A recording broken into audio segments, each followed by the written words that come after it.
Bentornati sul canale, dalla Fara e da Fuz. Oggi parleremo di amuleti.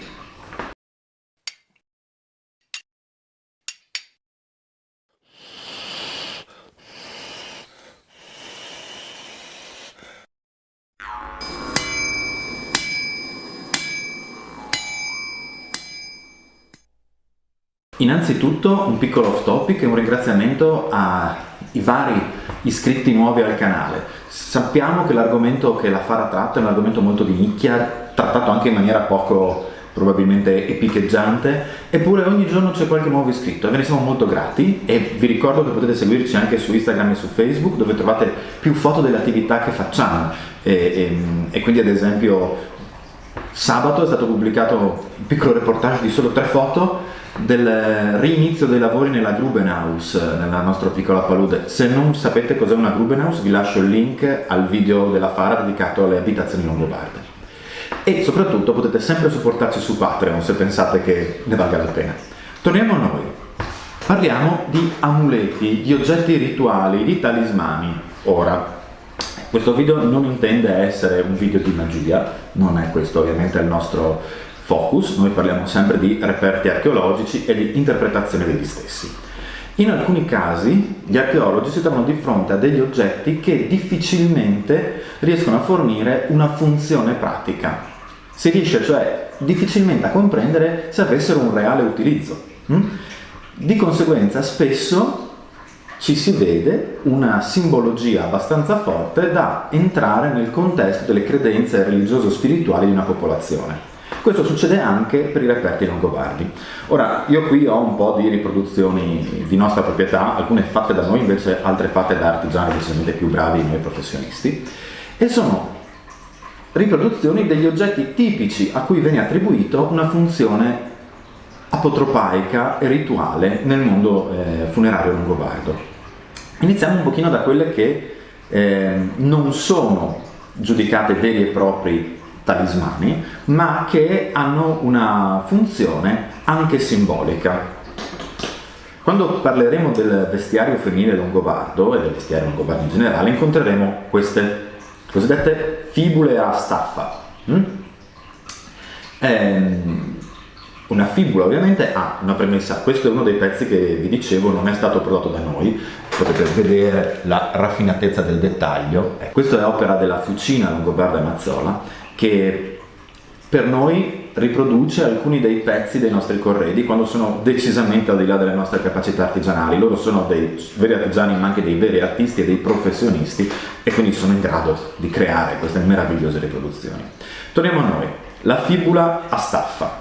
La fibula a staffa nel contesto longobardo non ha una funzione pratica, perché fa parte del corredo strettamente femminile. Questa è una fibula femminile e in altri ambiti germanici, ad esempio nel mondo alamanno o bavaro, può venire trovata a questa altezza, affermare o anche più in basso, affermare un abito aperto, diciamo un accappatoio se volete, e quindi in questo caso svolge una funzione pratica.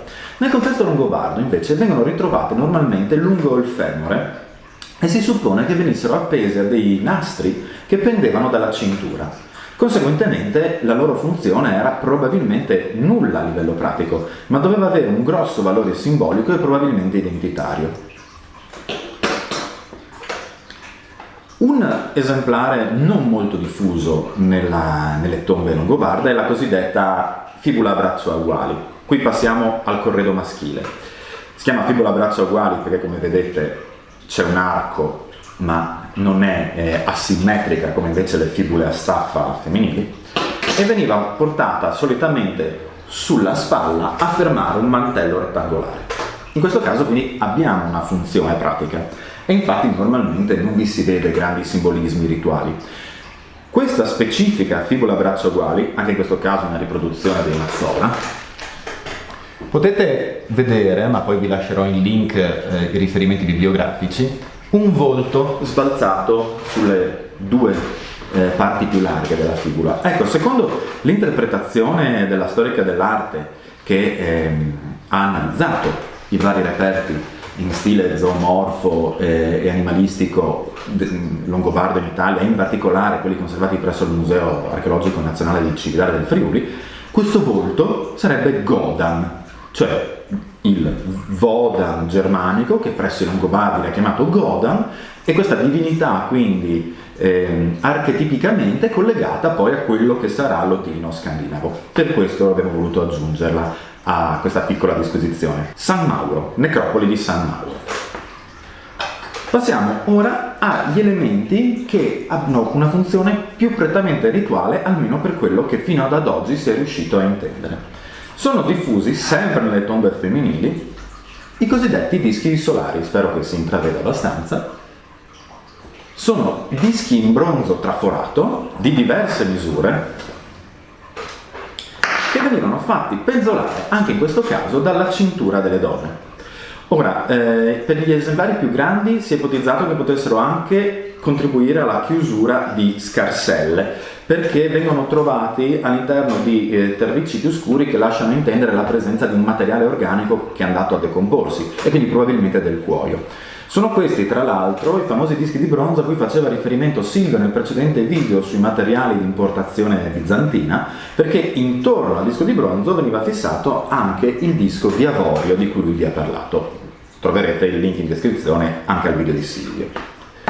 Altri però più piccoli, come questo che fa riferimento alla tomba 1 di Gallo, sempre a Cividale del Friuli, difficilmente poteva servire da chiusura, e tra l'altro si accompagnava con altri anelli dalla forma singolare che costituivano il corredo della dama, c'è questa tendenza a chiamarle dame, insomma, dell'inumata. Forse uno dei elementi più affascinanti e che è più vicino anche alla nostra mentalità moderna di qualcosa di rituale sono le sfere di cristallo di Rocca. Lasciate stare le chiavi che sono un'altra questione. Ecco qua. Sfere di cristallo di Rocca con fascette d'argento che la tengono quindi imprigionata e sospendibile anch'essa alla cintura. Anche in questo caso non abbiamo trovato nessuna applicazione pratica, anche se un nostro collega inglese si è dedicato all'accensione del fuoco in una torrida giornata di giugno durante il nostro evento in museo, anno domini 568, e quindi l'ha utilizzata come una lente di ingrandimento per iniziare un fuoco. Ecco, non abbiamo però un significato da attribuire a questi amuleti, a questi talismani. Li definiamo tali perché non hanno una funzione pratica, ma a quale sistema di credenze si collegassero questo non ci è chiaro. Esistono poi una seconda famiglia, se vogliamo, di oggetti simbolici che si trovano invece anche in tombe maschili. Qui abbiamo un piccolo corno di cervo con la punta tagliata. Ecco, i palchi di cervi, come viene di solito citato nella letteratura, anche se non dovete immaginare il palco completo, dovete immaginare appunto una punta, in alcuni casi appunto come in quello che noi abbiamo scelto senza la parte terminale, viene deposta insieme al resto del corredo dell'inumato. E anche in questo caso non è forato, non sembra appoggiare su nulla, non si ritrovano tracce di altri materiali intorno che ne facessero supporre una funzione di qualche tipo, no? Malamaro o cose del genere, e quindi si suppone che invece avessero una funzione anche in questo caso simbolica. Una delle letture che se ne fa è che abbia una funzione legata al concetto di rinascita, come il palco del cervo che ogni anno si rinnova, così l'inumato va verso una nuova vita. Siamo nel campo delle ipotesi, ovviamente. Accanto a questo, che oggi qui non abbiamo, c'è la possibilità di trovare delle zanne di cinghiale, dei denti di cinghiale.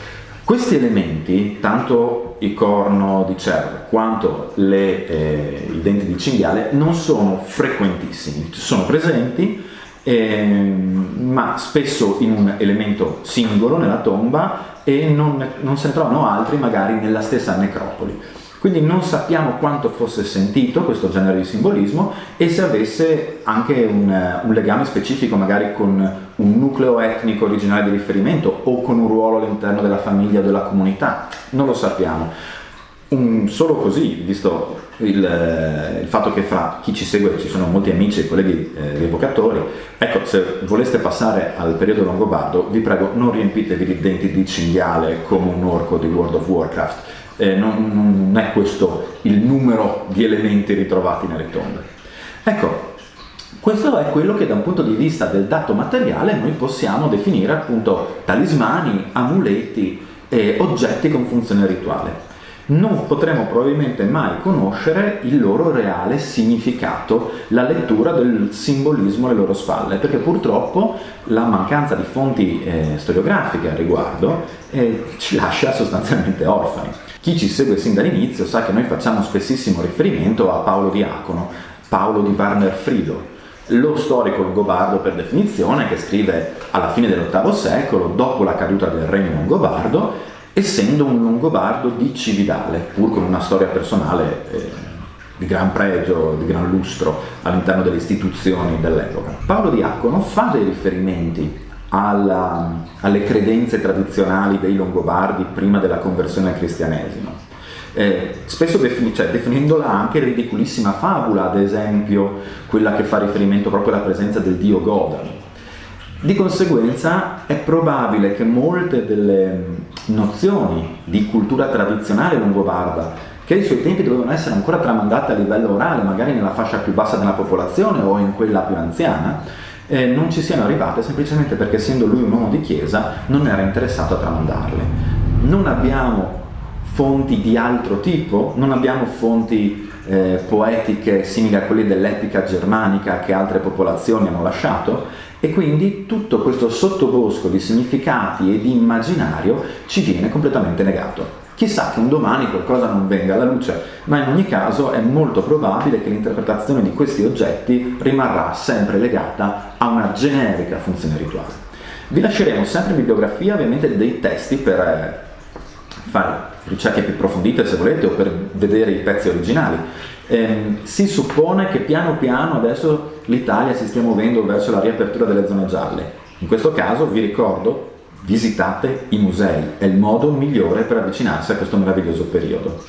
Nel nostro piccolo potremo finalmente riprendere a fare i nostri video sia nella palude, e quindi dove stiamo costruendo la Grubenhaus, sia rispostarci, in questo caso rispostarmi, nei siti fortificati di VI e VII secolo sparsi per il Friuli, che non siano però quelli citati da Paolo Diacono, di cui abbiamo già finito la playlist. Bene, allora grazie di nuovo, per oggi è tutto. Ricordatevi di commentare qui sul video oppure sugli altri nostri social se avete richieste specifiche sugli argomenti da trattare. Mandi!